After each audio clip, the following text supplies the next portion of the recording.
La hora de Maquiavelo.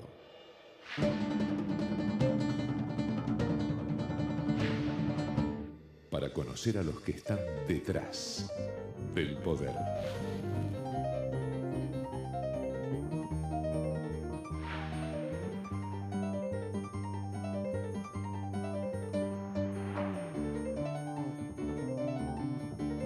Hola, ¿qué tal? Buenas noches, bienvenido a esta nueva hora de Maquiavelo.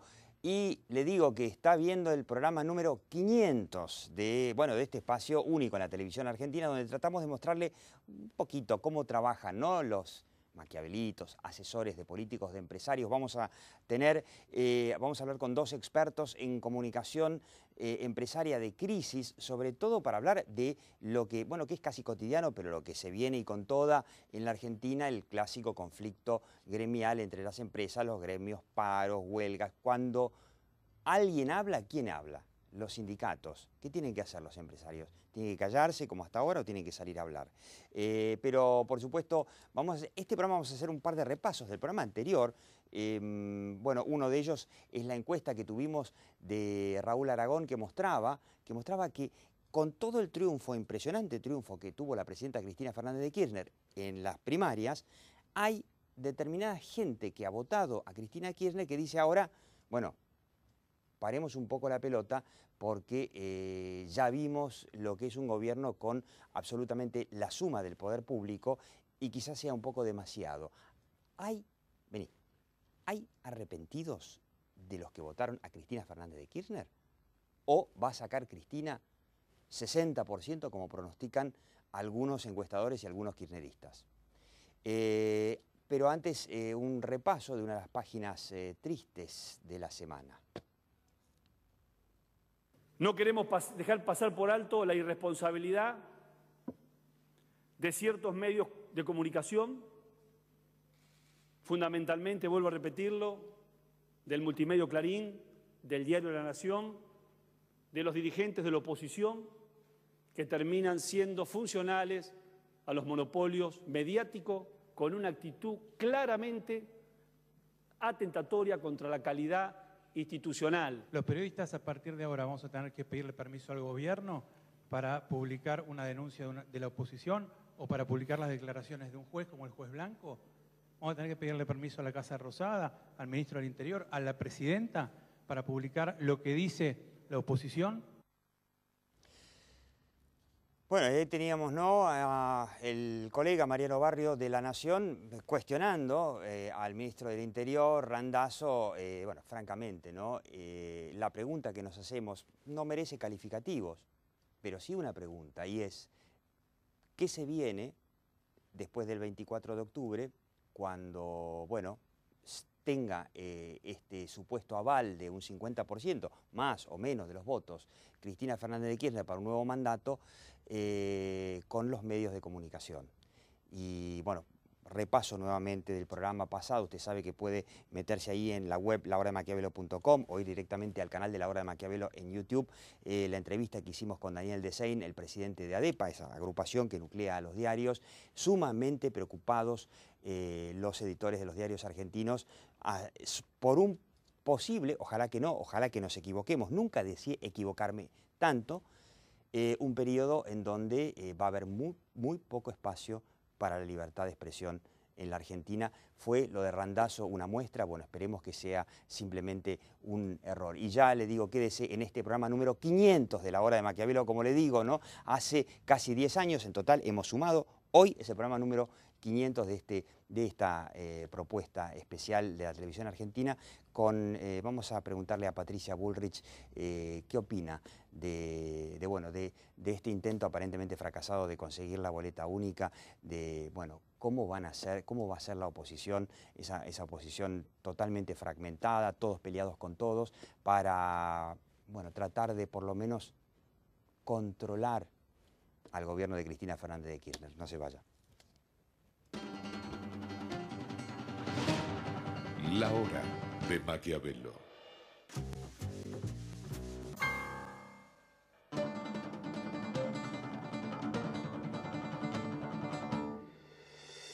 Cervecería y Maltería Quilmes, referente de la industria de bebidas de la Argentina. Cervecería y Maltería Quilmes, un compromiso con la calidad desde 1890. www.cerveceriaymalteriaquilmes.com.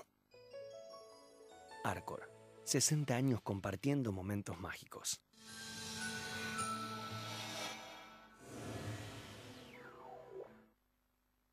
En 19 meses hicimos la nueva Terminal C. Aeropuertos Argentina 2000. Soñamos con vos.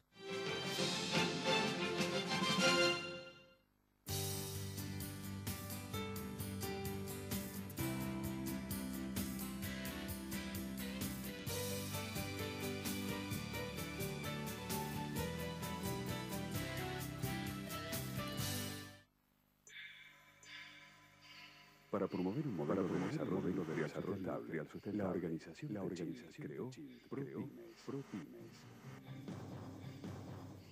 ProPyme, el compromiso de Techin con su cadena de valor.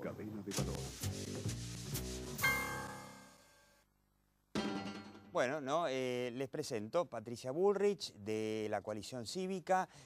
Bueno, lo tiene Roberto Varga, que ya lo conoce, el hombre periodista y consultor político. Y Patricia, una pregunta que nos venimos haciendo muchos desde el 14 de agosto es, pareciera como que la oposición descubrió que existe la oposición nacional descubrió que existe la boleta única desde el 14 de agosto. ¿No? A pesar de que en Santa Fe ya se lo usó en las elecciones, en estas últimas elecciones, en Córdoba también. Después del 2007, en donde hubo muchísimas irregularidades y creo que Elisa Carrió denunció todas esas irregularidades. ¿No se avivaron antes? Bueno, en primer lugar, los dos proyectos que salieron, tanto el de Córdoba como el de Santa Fe, son dos proyectos de la Coalición Cívica. Y nosotros presentamos el proyecto de boleta única en el año 2008, firmado por todos los bloques. En ese momento todavía no teníamos un número adecuado para poder discutirlo. Cuando la oposición logra recomponer un poco los números en el Congreso... Fruto de la elección del 2009. Claro, sin recomponerlos del todo, pero recomponer un poco los números. Previamente a eso, en el año 2009, en noviembre del 2009, el oficialismo plantea esta reforma política que hemos vivido ahora, que es el tema de las primarias abiertas, y ahí nosotros introdujimos en nuestro dictamen, que finalmente perdió, la boleta única. Parlamentariamente uno tiene que esperar un año, cuando un proyecto se rechaza tiene que esperar un año, es decir, esto fue en noviembre del 2009, noviembre del 2010, ya a fin de año no había ninguna posibilidad. En consecuencia nosotros lo discutimos cuando se discutió la reforma.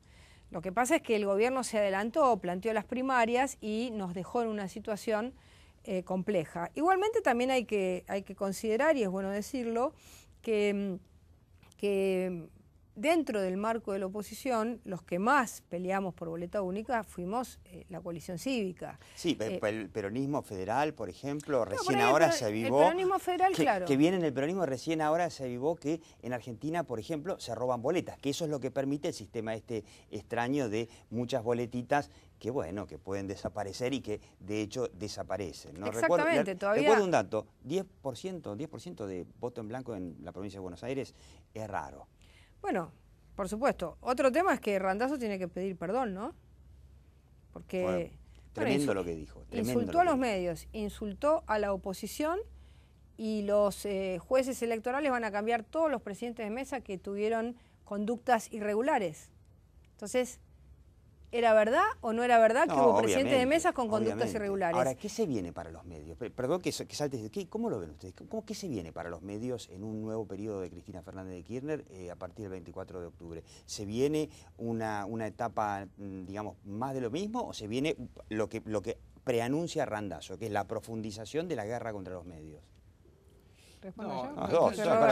Yo te lo digo, por ahí vos lo ves desde la mirada de la política en activo. A mí me parece que desde el punto de vista comunicacional, siguiendo la lógica del kirchnerismo, el kirchnerismo se ve, me parece más desnudo cuando aparecen los problemas de coyuntura de gobernar. Es decir, tienen que tomar decisiones bajo cierta presión porque hay dificultades económicas o sociales, las típicas dificultades de gobierno, digamos, algunas incluso profundizadas por la propia lógica de gobernar del kirchnerismo, ahí es donde vos ves las pocas contemplaciones con la diversidad de criterios y con cierta porque pluralidad. si vos vas a analizar, después de un 50%, supuestamente 50, algo por ciento de votos, en realidad tendrían que decir, bueno, muchachos, los medios evidentemente nos pueden criticar, igual vamos a ganar, ¿por qué no hacer por lo menos el intento de gobernar democráticamente como en todo el mundo, respetando que los medios puedan escribir cosas que no sean tan cómodas? Pero esto te lo digo porque vos, por ejemplo, si vos ves lo que han sido estos días, ya casi 3 semanas, del final de las PASO, de las internas abiertas, ha habido, salvo que se le sale la cadena a Randazzo, una onda de paz y amor. Randazzo, porque está ganando puntos porque quiere ser jefe de gabinete. Vos decís que lo de Randazzo fue en realidad una especie de chupamedismo. Sí, porque en la corte se paga. Hay una frase del candidato a vicegobernador de Scioli, de Mariotto, del actual interventor en el... ¿Es interventor o es presidente? No me acuerdo del cargo. Sí, el interventor del nuevo Confer. Del AFCA, cuando él dice en 678, los votos son todos de Cristina. Además sale como descolgada la frase, ¿viste? O sea, son frases que en la corte se pagan, evidentemente, y Randazzo hace O sea, que son simplemente, lo de Randazzo no es para asustarse, los medios van a poder seguir opinando pero mira, te cierro el concepto. Yo no creo eso. Pero bueno, ¿cómo es tu visión? Le pregunto a Patricia porque es muy importante esto. Es una pregunta fundamental. No, yo no creo. ¿Qué medios vamos a tener a partir del 24 de octubre? Yo creo que lo que viene es el modelo Santa Cruz. El modelo Santa Cruz implica ningún medio opositor. El modelo Santa Cruz significa todos los medios bajo control. Y aquel medio que dice algo que no está bajo control, o se lo compra, o se lo controla, o se lo sustituye. Así que a mí me parece que lo que viene es una etapa difícil, por eso, digamos, pienso, más allá de que tengo un interés concreto como primera candidata a diputada de la coalición cívica, creo que es importante plantear equilibrio, porque va a venir, es decir, el gobierno con poder arrasa. ¿Pero a vos te parece, Patricia, que una sociedad, por ejemplo, como la porteña, que es tu distrito, soporta ese tipo de esquemas informativos? A mí me parece que no, te digo la verdad, yo creo que no pasan. Que vos decís que vos podés hacer el intento, a través de las redes sociales podría llegar a pasar lo mismo que pasó en los países árabes. No les aguanta, ¿viste? Que puede pasar como en Egipto, donde aún con toda la prensa... Lo de Egipto es coyuntura. Cuando vos vas a Venezuela, yo estuve en Venezuela en un noticiero donde estaba viendo las imágenes de la policía persiguiendo a unos estudiantes y pegándoles a los estudiantes, y en el noticiero no lo podían pasar porque no pueden pasar la imagen en vivo. Tienen que esperar a que pase, ¿no es cierto? La analizan y recién después la pasan. Y yo... Para no incitar a la gente a salir a la calle en ese momento. Yo lo miraba y decía, no puedo creer que esté pasando esto. Y Venezuela era un país con tradición democrática, no te estoy hablando de países sin tradición democrática como son los países árabes. Entonces, el tema es complejo. Yo creo que hay que tener mucho cuidado, hay que equilibrar el poder. La elección todavía no fue. Lo que hubo congeló la imagen. Patricia, Roberto, podemos ver un gráfico, porque le dijimos repaso. Raúl Aragón, de la Universidad de La Matanza, había traído en el programa anterior, lo puede repasar ya le digo, en la web lahoramaquiavelo.com o en el canal de YouTube del programa, en donde mostraba que había una cantidad, aproximadamente un 5% de los que votaron a Cristina, que estarían dispuestas eventualmente a cortar boleta o a hacer algo para equilibrar que no haya una Cristina superpoderosa. Y esto es interesante, una encuesta de Zuleta Puseiro, que dice que hecha esta semana, Cristina sacaría el 41,7%. O sea, estaría desmintiendo esto de que, bueno, después del 50 Cristina va por el 60 o algo por el estilo, y aparentemente o el voto fue distinto o, según esta encuesta de Zuleta Puseiro, aclaramos, o hay gente que se arrepiente, como planteamos en el programa pasado. Y Duhalde y Alfonsín estarían en la misma posición, Wiener sí pasaría al frente. La otra pregunta muy interesante es si está conforme con la cantidad de votos que sacó Cristina Fernández de Kirchner.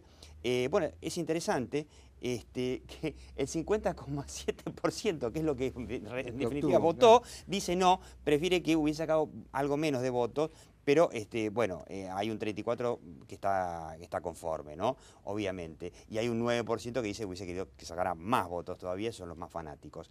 Y finalmente, sí considera que el oficialismo logró demasiado apoyo, que es la sensación que tuvimos algunos que dicen, es bueno que gane Cristina, pero no con tanto poder. Y efectivamente hay un 40% casi que dice que cree que tiene demasiado apoyo, más un 17%, o sea, un 57%, una clara mayoría que está diciendo es un poco too much. Patricia, vos no tenés más candidata a presidente, porque recordamos, la coalición cívica iba con Lilita Carrió. Patricia ahora está sola. ¿Vas a lograr que haya gente que corte tu boleta y te ponga? Bueno, en primer lugar todavía no está la decisión, ¿no? Es decir, ¿podría presentarse Carrió todavía? Dijo que no, que va, quizás está, pero va a pedir que se vote diputados. Mirá, yo voy a hacer el intento, el esfuerzo. Creo que nosotros tuvimos una buena cantidad de votos. Si hubiera sido la elección el 14... yo hubiera entrado como diputada, es decir, que me votó y me sobraron votos, pero queremos que bueno... Que además está con Fernando Iglesias como segundo, Fernando que es un Iglesias tipo como valioso segundo, también que es una Congreso. persona muy respetable, muy conocida, un gran polemista, un gran diputado. Así que yo creo que, así como tuvimos corte a favor en la elección del 14, creo que vamos a tener corte a favor, que la gente valora el trabajo de la coalición cívica en el Congreso, que nos ve ahí, que nos ve... capaces de dialogar y a la vez luchadores, ¿no? Entonces, y que si hay alguien que se ha puesto, digamos, de alguna manera como un freno, hemos sido nosotros. Así que creo que vamos a tener un buen resultado. Aparte me parece que ustedes tienen un elemento, a mi juicio, que explotar, que tiene recorrido, que es que no es bueno para nada que un país sea monocolor, digamos, es decir, tener un partido único, un régimen único, lo ves en las democracias de baja intensidad. Es decir, en los países que funcionan más o menos bien, bueno, hay partidos que alternan, que a veces gobiernan, que a veces son opositores, que gobiernan determinadas regiones. Ahora si todo es monocolor... Claro, ahora ahí hay que... No, porque hay una cosa interesante que yo digo, cuando uno ve, por ejemplo, la elección de Tucumán, ¿no?, que fue el domingo pasado, el tipo saca 70 y pico por ciento. Es decir, eso no es bueno. Eso en ningún país en realidad, del primer mundo normal pasa. Estamos dando un déficit democrático. Bueno, está pasando algo muy duro en las provincias argentinas. Sí. Hay muchas cámaras donde tienen más de los 2/3. Claro. Es decir, que el oficialismo puede hacer cambiar la Constitución. ¿Eso a qué se debe? ¿Mucho clientelismo o que son tan buenos Yo te lo ahorro. gobernantes? Para mí, Patricia, es mucho clientelismo. Porque podrían ser que son excelentes gobernantes. La dependencia con los recursos del Estado de la mayoría de la gente. Permitime es el modelo Santa Cruz, cada vez más empleo público, pero cada vez más clientelismo, una cosa, cada Patricia, vez más... te digo un concepto. Yo creo que la oposición no lo dice a esto. Por ejemplo, hay 3.600.000 beneficiarios de asignación universal, que es una idea de ustedes. Genial. Hay que atender a la gente. Pero vos en Europa, por ejemplo, cuando vas los índices de gente que cobra el paro, que cobra la subvención, es un problema. Si eso no baja, no empieza a bajar gradualmente y se sostiene en el tiempo, es porque no estás haciendo las cosas bien. Si el gobierno sigue todos los meses diciendo que tiene 300, 600, claro, además lo vende como un logro, que son cada vez más. Que la pobreza está cristalizada, digamos. Yo, por ejemplo, perdóname, pero ¿cómo no se va a entender si yo presenté un proyecto en el que la base es que, digamos, vos tenés que tener, como en el paro europeo, vos tenés que tener tu asignación, ¿no es cierto?, el tiempo en el que estás desocupado. En el momento en que el Estado te ofrece 1, 2 o 3 oportunidades, no en el Estado, sino en la actividad privada, vos rechazaste la tercera, te quedás sin nada. Claro, obvio. Acá lo que se fomenta es que sea mucho más negocio incentivo. O a lo sumo trabajar en negro y de paso cobrar el subsidio. Pero una pregunta final. ¿Algún mea culpa de esta explosión de la oposición que no pueden, o sea, la oposición que habla de diálogo no puede dialogar entre sí y se fragmenta cada vez más, porque ahora se está fragmentando, estamos viendo la fragmentación del radicalismo también, y estamos viendo la fragmentación de la fragmentación. ¿No hay un poco un mea culpa que todo esto es producto? 3 así rápidos por el poco tiempo que queda, pero primer tema, si vos en una elección parlamentaria como la del 2009 fuiste en 2 grandes conglomerados, Acuerdo Cívico y que anduvieron bien. Y Unión Pro. Anduvieron bien. en la presidencial tenés que ir con eso o algo más. Claro. Es la lógica de un sistema Obvio. presidencialista. Primer punto, fuimos todos para atrás. División total. En el Parlamento éramos capaces de dialogar y nos juntábamos desde Proyecto Sur hasta PRO, pasando por la coalición cívica y el radicalismo. En la presidencial, todos enemigos, ¿viste? Durmiendo con el enemigo. Entonces, si podés construir leyes, si podés ponerte de acuerdo en puntos y después en la presidencial te pasó lo que pasó, evidentemente... Cortito, ¿fue el gobierno el que logró la división o fue simplemente error, digamos, incapacidad propia? No, yo creo que fue una concepción de partidos muy personales donde no hay una construcción política más... Como dijiste vos, pequeñas más consistente, pequeñas pymes. Pequeñas claro. pymes, sí. Pequeñas pymes Contra una corporación gigantesca que es el partido de gobierno, si no se juntan un poquito. Con recursos Además, ilimitados. les digo, en la encuesta de Aragón, que está ahí en la carpeta de materiales, una de las preguntas era, ¿te acordás, Roberto? Sí. Era, ¿por qué la oposición sacó tan pocos votos? Y la mitad de la gente decía, porque no estaban unidos. La gente los quiere ver supuesto. unidos, los quiere Totalmente. ver a todos juntos trabajando para ellos. Pero en fin, Patricia Bullrich, muchas gracias. Bueno, muchas suerte gracias. el Muchas 23 gracias. de octubre. Vas a necesitar mucho corte de boleta, me imagino. Roberto Varga, en el próximo bloque, crisis empresarias, tema que tratamos muy seguido aquí en La Hora de Maquiavelo, programa número 500, cuando los gremios te hacen paro, salen en los medios, te boicotean, se tienen que esconder. ¿Qué hay que hacer? No se vaya. La Hora de Maquiavelo.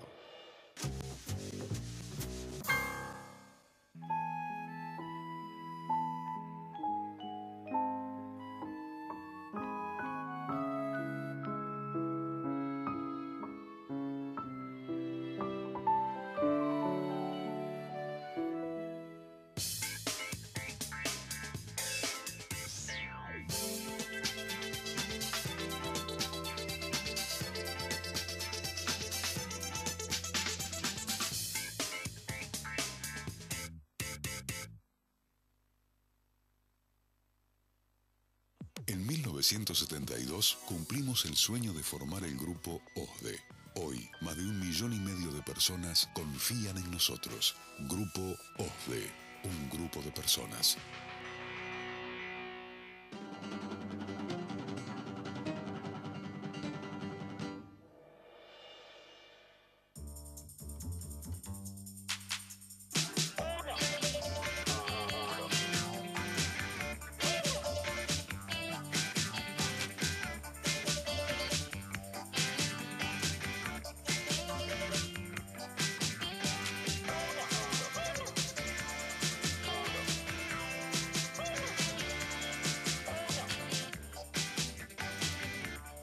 Nuevo Fiat Uno. ¿Te subís? Fiat.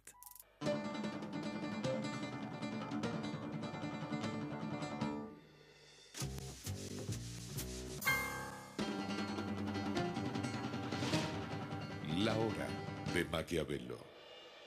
Bueno, crisis empresarias hay de todos los colores, por supuesto, ¿no? Desde temas de escándalos, accidentes, contaminaciones, envenenamientos, coches que no funcionan, de todo. Pero lo más frecuente, por lo menos en la Argentina, todo el mundo pasa, pero en la Argentina, como en ningún otro país del mundo, crisis sindicales, conflictos gremiales. Y la clásica en la Argentina es, hay un paro, los sindicalistas dicen, son unos negreros, no nos quieren pagar, y los empresarios se callan la boca. Y obviamente que en un país que tiene y que va a seguir teniendo, muy probablemente en los próximos años, inflación alta, no se sabe cuánto, pero alta seguramente, 20, 25, 30, lo que sea, quizá más, los paros y los pedidos de aumentos salariales, de importantes aumentos salariales, van a estar como estuvieron hasta ahora, a la orden del día. Y estamos con, empecemos por las damas, Sandra Rojas es la, acá no tengo el cargo, pero presidenta de la...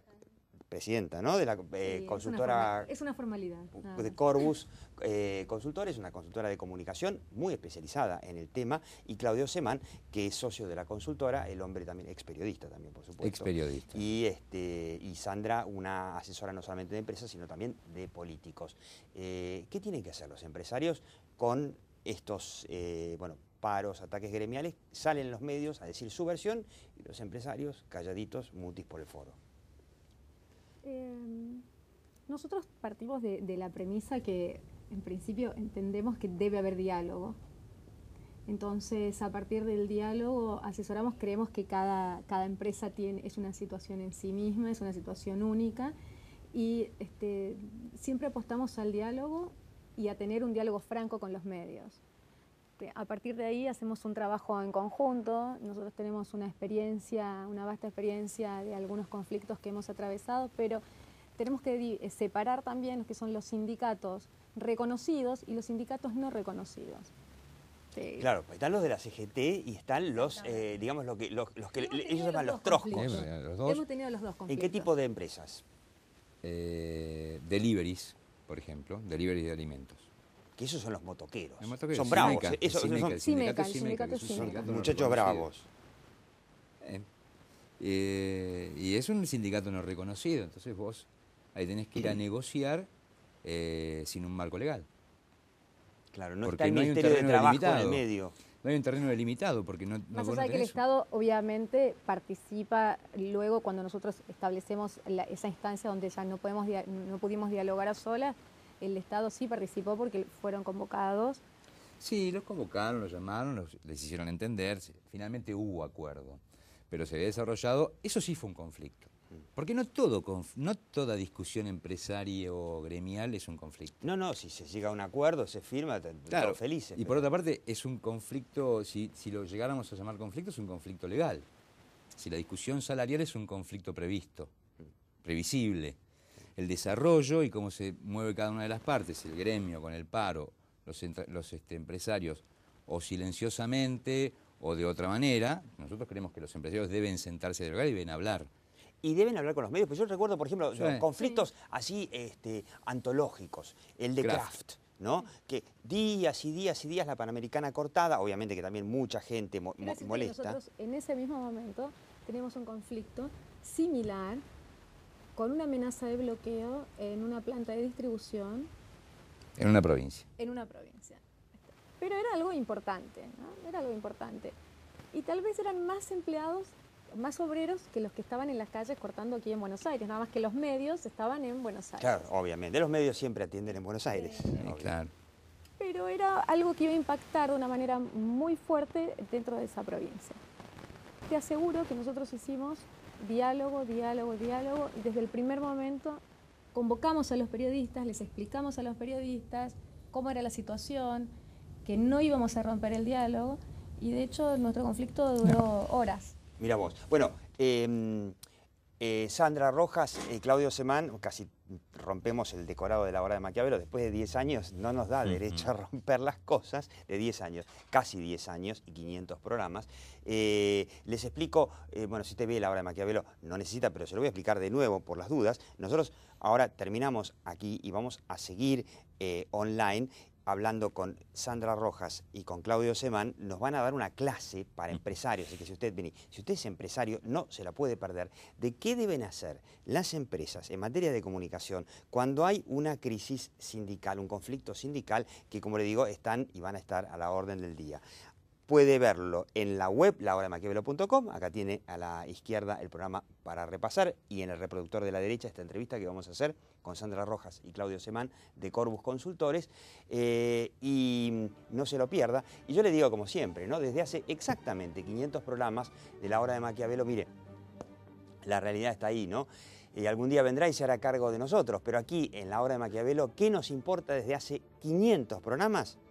La percepción. Chao, hasta la próxima hora de Maquiavelo. Te sabe, ¿no? Los domingos a las 22 por Metro, y después agarra su PC, notebook, iPad y sigue viendo la hora de Maquiavelo online.